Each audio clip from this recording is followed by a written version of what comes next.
All right, let's do this amazing unboxing. Listen, you don't get them like this anymore. Absolute pristine box, 100% complete. This watch is ultra vintage. That is a spare link. This is the original invoice when this watch was bought. Unreal. This is the guarantee certificate in as new condition. Originated in Hong Kong. A little booklet, the calendar, even the swing tags and the original reference.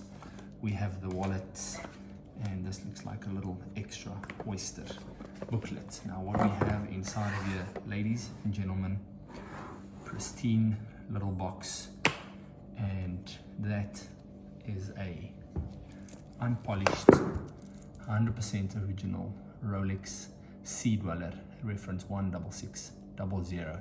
It's really the watch that started it all for the divers.